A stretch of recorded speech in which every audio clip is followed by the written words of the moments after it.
2003년 초에 이라크에서 작업하고 있던 독일 고고학자 팀은 현대에 아주 중요한 발견을 합니다. 사막의 모래 아래 깊은 곳에서 그들은 인간이 쓴 가장 오래된 이야기의 주인공, 신화적인 길가메시 왕의 오래된 무덤이라고 믿는 것을 발견했습니다. 수세기 동안 역사가들은 길가메시가 실제로 존재했는지 여부에 대해 의견이 분분했습니다. 서사시에서 그는 보통 인간과 메소포타미아 여신 사이의 잡종인 17피트 키의 거인으로 묘사되기 때문입니다. 이러한 이유로 길가메시 이야기는 단순히 신화나 허구라고 일반적으로 받아들여졌습니다. 요르그 파스빈더 교수와 그의 고고학팀이 현대기술을 사용하여 사막 아래의 고대 도시 전체를 발견하기 전까지는 그렇게 생각했습니다. 이 도시는 길가메시가 통치한 것으로 알려진 서사시에 묘사된 우르크 도시처럼 놀라울 정도로 배치가 비슷했습니다. 집과 정원과 들판이 있었고 놀라울 정도로 정교한 운하 시스템이 있었습니다. 고고학자들은 이곳을 사막의 베니스라고 불렀습니다. 더 중요한 발견은 고대왕이 묻혀있는 것으로 보이는 무덤이었습니다.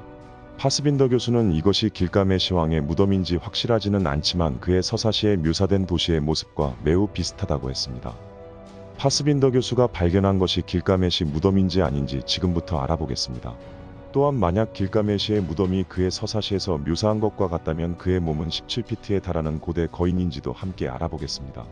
이 도시의 발견은 오랫동안 잊혀진 인류 기원에 대한 진실을 말해주는 소중한 조각 하나를 발견한 것입니다. 확실하게 고고학자들은 이것이 우리가 존재하는 줄도 몰랐던 엄청난 비밀들을 우리에게 드러내면서 역사와 현재의 모든 것을 바꿀 것이라고 믿었습니다. 하지만 우연으로 보기에는 믿을 수도 생각할 수도 없는 일이 일어났습니다. 길가메시의 무덤이 발견된 지 불과 몇 주 후에 미국은 이라크를 침략했고 파스빈더 교수와 그의 팀은 강제로 독일로 돌아가야 했습니다. 그리고 그 미스테리는 아직까지 풀리지 않은 채로 남겨져 있습니다. 그럼 과거에는 이런 비슷한 사건이 있었을까요? 1849년 영국의 역사학자이며 고고학자인 오스틴 헨리 레이어드는 기원전 7세기 아시리아 왕 아슈르 바니팔의 도서관 유적에서 역사를 바꾸는 발견을 했습니다. 이라크 북부에 있는 이 도서관은 인류 역사상 가장 오래된 도서관 유적 중 하나입니다. 거기에서 그는 읽을 수 없는 이상한 문자로 기록된 수천 년 된 고대 점토판을 발견했습니다. 레이어드는 누가 이것을 기록했고 내용은 무엇인지 궁금했습니다. 이 놀라운 발견은 단지 시작에 불과했습니다. 1850년대 초까지 신비한 글씨로 기록된 15,000여 개의 유사한 점토판 조각들이 그 장소에서 계속해서 발견되었습니다. 이 판본들은 대형 박물관으로 보내졌으며 수십 년 동안 학자들은 이해할 수 있는 언어로 쓰여진 다른 고대 판본들과 비교하면서 번역을 시도했지만 전혀 진전이 없었습니다. 그러나 감사하게도 조지 스미스의 등장으로 마침내 1870년대에 수세기 동안 풀지 못한 수수께끼가 풀리기 시작했습니다. 1840년에 태어난 스미스는 14살에 학교를 그만두고 화폐 조각가로 일하기 시작했습니다. 비록 교육을 받지 못했지만 그는 이라크에서 발견된 어떤 것보다 더 오래되고 판독할 수 없는 이상한 유물에 대한 뉴스를 듣자 곧장 그것에 매료되었습니다. 그의 넘치는 열정은 스미스를 대형 박물관의 점심시간과 여가시간에 방문하여 박물관의 소장품을 연구하기 시작하게 만들었고, 더 나아가 천천히 고대의 언어를 공부하고 고대의 문자에 익숙해지도록 그를 이끌었습니다. 1866년 박물관 직원들은 결국에 그 이상한 젊은이가 고대 유물과 고대 언어의 놀라운 수준인 것을 알게 되자 그들은 그에게 더 연구할 수 있도록 박물관 일자리를 제공했습니다. 또 박물관은 스미스에게 고대 번역가가 되기를 원한다면 오스틴 헨리 레이어드가 발견한 아직 풀리지 않은 15,000개의 점토판의 문자부터 연구를 진행하길 원했습니다. 스미스는 수년 동안 최선을 다해 연구했고 마침내 점토판에 쓰여진 단어들의 뜻을 이해하기 시작했습니다. 그 점토판을 본격적으로 번역하자마자 스미스는 믿을 수 없는 초대 인류의 이야기를 발견하고 큰 충격을 받았습니다. 점토판에는 고대 홍수의 기록이 있었는데 한 사람과 그의 가족을 제외하고는 모든 인류를 전멸시킨 홍수였습니다. 1872년 스미스는 영국 총리까지 참석한 발표회에서 그의 놀라운 발견을 성서고고학회에 제출했을 때 많은 학자들과 신학자들이 이 고대 홍수 이야기는 성경에 나오는 노아의 이야기의 역사적인 사실을 확인했다고 선언하면서 유럽과 세계에 큰 파장을 일으켰습니다. 1875년에 스미스는 더 나아가 그가 연구한 점토판들의 최종 번역본을 출판했습니다. 그는 그 당시에는 알 수 없었지만 그것은 지금까지 가장 오래된 이야기로 알려진 전설적인 길가메시의 서사시였습니다. 안타깝게도 스미스는 1876년 36세의 나이로 갑자기 사망했습니다. 다행히 그가 시작한 연구는 멈추지 않았습니다. 수십 년 동안 그리고 심지어 지금까지도 수많은 학자들은 스미스의 작업을 이어서 점점 더 많은 석판들을 번역했으며 서서히 길가메시 서사시의 전체 이야기를 드러냈습니다. 그리고 놀라운 사실은 서사시 내용은 대홍수를 훨씬 뛰어넘습니다. 전반적으로 길가메시 서사시의 내용은 과거 수천 년 동안의 지금의 이라크 지역을 통치했던 길가메시라는 고대 메소포타미아 왕의 놀라운 이야기를 담고 있습니다. 이야기는 길가메시가 처음에는 엄청난 폭군이었기 때문에 신들은 그를 혼내줄 경쟁자 엔키두를 만들었습니다. 그런데 그 전쟁은 교착 상태에 빠졌으며 결국 지친 두 라이벌은 오히려 좋은 친구가 되었습니다. 그리고 길가메시 서사시에 써있는 그 환상적인 모험을 함께 시작하게 됩니다. 그러나 엔키두가 세상을 떠나게 되자 그는 슬픔과 혼란에 빠지게 되었고 영원한 생명의 비밀을 찾아 그의 남은 여생을 보내게 된다고 서사시는 전하고 있습니다. 그리고 학자들은 이 서사시에 대해 일리아스나 호메로스의 오디세이와 같은 유명한 작품들을 포함하여 그 후 역사에 등장하는 서사시와 문학 장르에 큰 영향을 끼친 믿을 수 없는 작품이라는 것에 모두 동의하게 됩니다. 그러나 현대에 와서 사람들의 관심을 끈 것은 번역에서 서서히 드러나는 위대한 왕 길가메시의 놀라운 외형적 특징들에 대한 묘사였습니다. 길가메시는 인간과 여신 사이에서 태어났으며 3분의 1은 인간이고 3분의 2는 신성하다고 합니다. 그에 대한 기록에 따르면 그는 키가 17피트나 되는 거인이었으며 초인적인 힘과 지구력 그리고 매우 뛰어난 지능을 부모로부터 물려받았습니다. 서사시에서는 길가메시는 세상의 모든 것에서 가장 뛰어났다고 묘사하고 있습니다. 하지만 그는 묘사 그 이상이었습니다.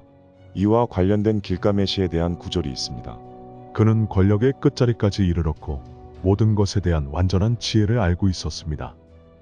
역사를 통틀어서 순수한 지혜를 찾는 노력은 그것을 통해 인류를 한 발 더 앞으로 진보하게 했습니다. 서사시에 따르면 길가메시는 미로이 끝에 도착했을 때 이 세상에 대한 가장 깊은 지혜를 얻었습니다. 2003년에 그의 무덤이 발견된 것은 길가메시의 이러한 특징들 때문에 지구 역사를 뒤흔들 무엇인가 발견될 가능성이 있었습니다. 단순하게 만약 고고학자들이 그의 무덤을 열고 내부를 자세히 들여다볼 수 있었다면 그들이 숨겨진 완전한 지혜의 비밀을 발견할 수 있었을 것입니다. 여러분들이 상상하기에 길가메시가 정말 거인이었다면 그 무덤에는 17피트 높이의 유골이 있었을 것입니다. 더 나아가 길가메시의 무덤이 열리고 길가메시가 평생 찾았던 영생의 비밀과 그리고 미로의 끝에서 깨달은 모든 만물을 초월하는 완전한 지혜는 어떻게 그곳에 숨겨져 있었을까요? 만약 완전한 지혜와 영원한 생명의 비밀을 정말로 얻을 수 있다면 세계에서 가장 힘이 있는 사람들은 그것을 손에 넣기 위해 무슨 짓이든 할 것입니다. 지난 20년 동안 지금까지 학자들과 역사가들은 모두 같은 질문에 대해 논쟁했습니다. 왜 미국이 이라크를 갑자기 침공했을까요? 9.11 테러에 조금이라도 가담한 나라도 아니었습니다. 당시 이라크와 사담 후세인이 대량 살상 무기를 몰래 만들고 있다는 정부 공식 입장도 결국 거짓말임이 드러났습니다. 어떤 사람들은 미국이 단순히 이라크 석유 통제권을 원했다고 주장하기도 하고 미국 대통령이 그의 아버지 부시가 시작한 90년대 초 이라크와의 전쟁을 단순히 끝내기를 원했다고 믿습니다. 여러분이 볼 때는 다른 이유는 정말 없어 보이나요? 길가메시 무덤이 발견되고 몇 주 후 모든 비밀이 세상에 드러날 수 있는 시기에 미국이 이라크를 침략한 것은 우연일까요? 또 한 가지 이상한 점은 미국이 이라크를 침략했을 때 그들이 길가메시 유적지 근처에 베이스 캠프를 만든 사실입니다. 이것도 역시 우연일까요? 그들이 과거에 그래왔던 것처럼 그들은 역시 과학자들을 쫓아냈고 ABC 뉴스와 BBC의 중요한 인물들을 포함하여 연구 결과를 취재하기 위해 파견된 취재팀 전부를 모두 집으로 돌려보냈습니다.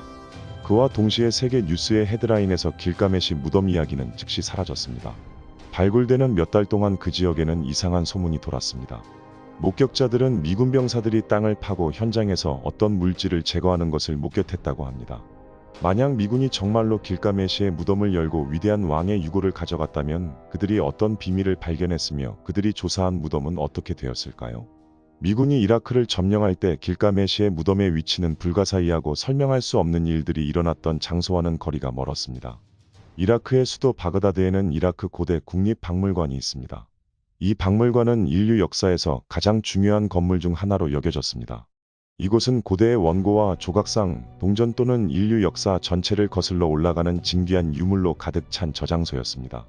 충격적인 사실은 이라크 침략이 시작되기 직전에 세계 과학자들과 역사가들로 구성된 대표단은 이 박물관이 가장 중요한 단일 유적지라는 경고를 했습니다. 하지만 미군이 바그다드를 점령했을 때 그들은 박물관을 며칠 동안 무방비 상태로 두었습니다. 이 기간 동안 많은 바그다드 시민들이 박물관에 침입하여 수만 점의 귀중한 유물들을 훔쳐서 달아났습니다. 그 즉시 박물관을 보호해야 하는 인류적 책임이 있는 미군의 놀라운 태도에 국제사회에서는 강력하게 비난을 했습니다. 국제기념물위원회의 의장은 그것은 인류에 대한 범죄에 다름없는 태도라고 미국을 비난했습니다. 또 주요 미디어에서는 지금 이라크에서 일어나는 약탈 행위는 스톤헨지를 폭파시키는 것과 같다고 비난했습니다. 이라크 사태는 날이 갈수록 더욱 심해져 갔습니다. 많은 목격자들은 약탈자들이 박물관에 침입하기 전에 미군 특수부대가 박물관 금고에 들어가 엄청난 양의 유물들을 큰 트럭에 싣고 사라졌다고 보고했습니다. 정말 이게 사실일까요? 만약 그렇다면 그들은 무엇을 트럭에 실었을까요? 그리고 그것을 어디로 가져갔을까요? 마침내 미국 정부는 국제사회의 비난에 반응하여 진상조사팀을 파견하기로 결정했습니다. 이 조사팀은 CIA, FBI, 그리고 미국 이민세관국의 전문가들로 구성되어 있었습니다. 이 그룹은 해병대 사령관이자 변호사인 마이클 보그다노스 대령이 팀을 이끌게 되었습니다. 팀이 도착했을 때 박물관의 대부분 시설이 심각하게 손상된 것을 발견했습니다. 나중에 보그다노스가 기록했듯이 그것은 보기 좋은 광경이 아니었습니다. 이곳은 전투 진지로 사용되었고 이라크 군복은 미사일 폭격에 의해 사방에 널려 있었습니다. 안뜰에는 수백 장의 타담한 유족들의 잔해와 서류들이 있었습니다. 보그다노스는 이라크 군대가 방어해야 할 수많은 요충지들 가운데 그들이 이 전투가 헛된 것임에도 불구하고 왜 이 신성한 장소를 마지막까지 방어했는지 궁금했습니다. 또 보그다노스와 그의 팀을 놀라게 하고 조사를 방해하는 문제들이 있었습니다. 그들이 박물관에 깊숙이 숨겨진 지하시설을 조사할 때 그들은 다른 누군가가 이미 그곳을 다녀간 사실을 알았습니다.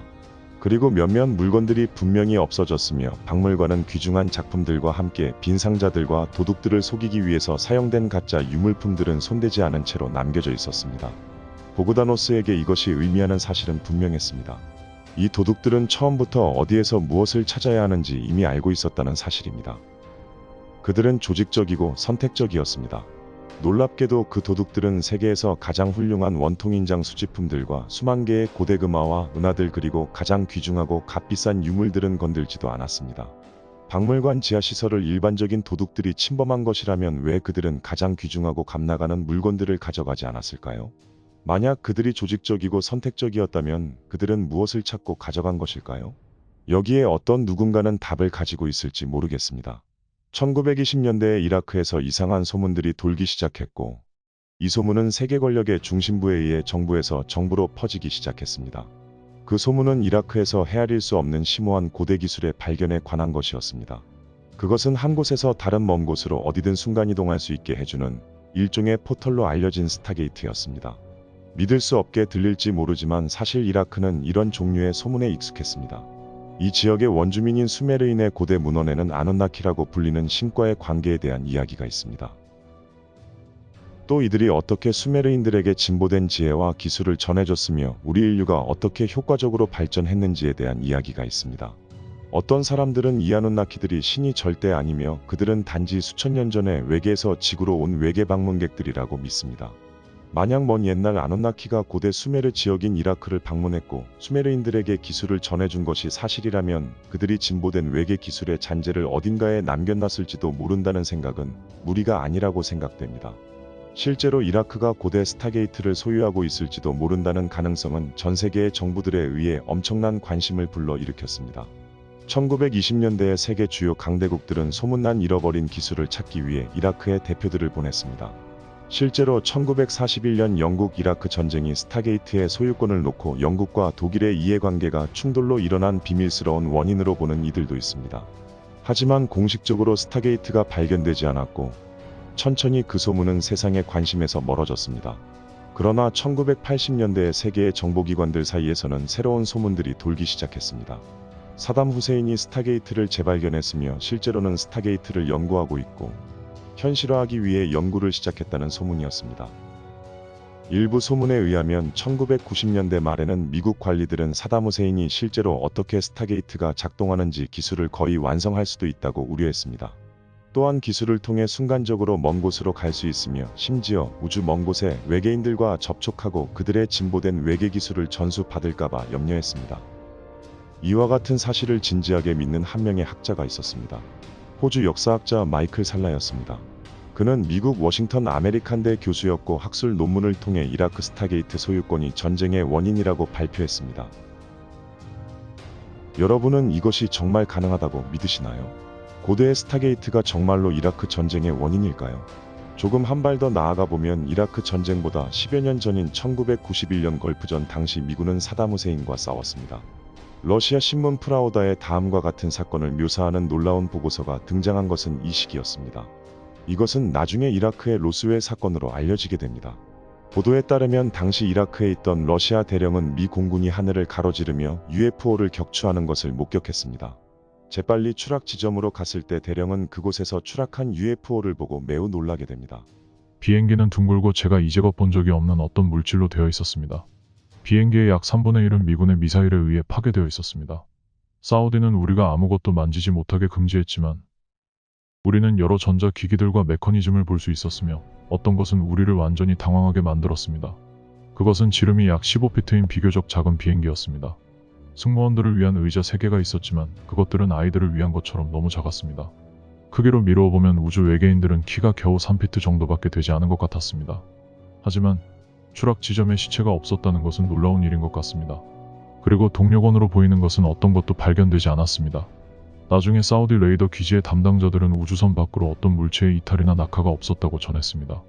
또 수색 헬리콥터가 그 지역 사막을 조사했지만 추락 지점 근처에서 생존한 승무원을 찾지 못했습니다. 만약 대령의 말이 사실이라면 그 UFO의 조종사들은 어디로 갔을까요? 또 그것의 엔진은 어디로 사라졌을까요? 러시아와 사우디 그리고 미국의 조사팀들이 현장에 도착하기 전 이라크 정부가 이러한 것들을 먼저 수거했을 가능성이 있을까요? 만약 그렇다면 그들은 그곳에서 무엇을 찾았고 가져갔을까요? 2002년 후반이 되어서야 군사 내부자라고 주장하는 미국 라디오쇼에 익명의 전화를 건 사람이 놀라운 사실을 밝혔습니다. 이라크는 실제로 추락 현장에서 물건을 회수했으며 실제로 외계인 기술을 리버스 엔지니어링하려고 시도했습니다. 전화를 건 사람에 따르면 미국 정부는 사담 후세인의 과학자들이 외계 기술이 현실에 가까워지고 있다고 믿었고 그들이 그것을 성취하기 전에 그들을 막아야 한다고 했습니다. 몇 달 후에 여러분이 아시듯 미국은 이라크를 공격했습니다. 이것이 이라크 전쟁에 숨겨진 진짜 이유일까요? 외계 기술을 이라크가 소유하기 전에 미군이 이라크를 침공하였고 국립박물관 깊숙한 지하시설에서 미군이 가져온 것이 혹시 그것일까요? 아마도 대량 살상 무기는 화학 무기가 아니라 실제로 외계인 기술을 가리키는 코드명이라고 생각해 볼 수 있을 것 같습니다. 그렇게 따지면 미국 정부는 문자 그대로 그 의도에 대해 거짓말을 하고 있지는 않았습니다. 길가메시의 완전한 지혜의 비밀과 영원한 생명과 또 스타게이트에 관련된 리버스 엔지니어링에 대한 것들이 모두 사실이든 아니든 간에 이 모든 사건의 진실은 분명히 있을 것입니다. 안타까운 것은 미국의 이라크 침략은 우리 눈에 보이는 것보다 더 많은 것이 그곳에 숨겨져 있으며 우리는 절대 알 수가 없도록 지금도 누군가에 의해 보호되고 있다는 사실입니다. 시청해 주셔서 감사합니다. 영상이 좋으셨으면 좋아요와 구독 부탁드립니다. 더 좋은 영상으로 다시 뵙겠습니다.